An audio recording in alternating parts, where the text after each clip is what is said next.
ঐক্য যেটা সৃষ্টি হয়েছিল সেই জাতীয় ঐক্যে ফাটল ধরানোর চেষ্টা লক্ষ্য করছি। আমরা বলতে বসছি ফ্যাসিস্ট আওয়ামী লীগের অত্যাচারের কথা, নির্যাতনের কথা। আসসালামু আলাইকুম রহমতুল্লাহ বারাকাতুহু। বক্তব্য রাখবেন আমাদের মাননীয় প্রধান অতিথি। আমি শুধু কয়েকটা কথা বলবো। আমি আজকে তারুণ্যের কথা বলতে এসেছি। বাংলাদেশে তারুণ্যের ভাবনা কি হওয়া উচিত সেটা শুনতে এসেছি।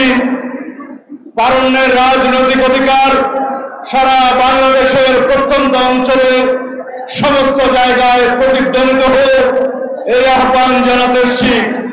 আমরা এমন একটি রাষ্ট্র বিনির্মাণ করতে চাই, গণঅভ্যুত্থান পরবর্তীতে এদেশের শহীদের রক্তের আকাঙ্ক্ষা অনুযায়ী, জনগণের প্রত্যাশা অনুযায়ী তারুণ্য নির্ভর বাংলাদেশে একটি এমন স্বাধীন, সার্বভৌম, কার্যকর গণতান্ত্রিক রাষ্ট্র নির্মাণ করতে চাই। সেই রাষ্ট্রে এই তরুণরাই হবে মূল চালিকা শক্তি। আমরা ফ্যাসিবাদ বিরোধী জাতীয় ঐক্য যেটা সৃষ্টি হয়েছিল সেই জাতীয় ঐক্যে ফাটল ধরানোর চেষ্টা লক্ষ্য করছি।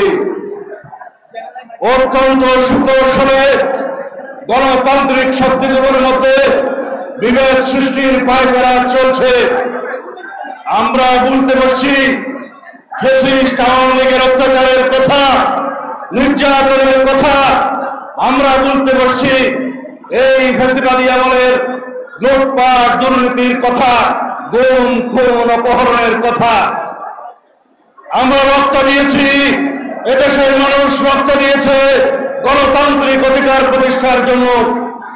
এদেশের মানুষ রক্ত দিয়েছে আইনের শাসন জারি করার জন্য। আমরা রক্ত দিয়ে সংগ্রাম করেছি আদালতের রায়ের সুষ্ঠু বাস্তবায়ন করার জন্য। আমরা দেখতে পাচ্ছি আজকে আইনের শাসন হুমকির মুখে নেগে। আমরা দেখতে পাচ্ছি আদালতের রায় কার্যকর করা হয় না। সেই পরিস্থিতিতে আমরা আহ্বান জানাবো, আমরা যেন সকলে ঐক্যবদ্ধ থাকি, গণতন্ত্রের পক্ষে সকল শক্তির মধ্যে দৃঢ় ইস্পাত দৃঢ় আমরা সংকল্প তৈরি করি, ঐক্য তৈরি করি। বাংলাদেশের সামনে যাতে কোনোদিন আবার নব্য স্বৈরাচারের উৎপাদন না হয়, ফ্যাসিবাদের উৎপত্তি না হয়।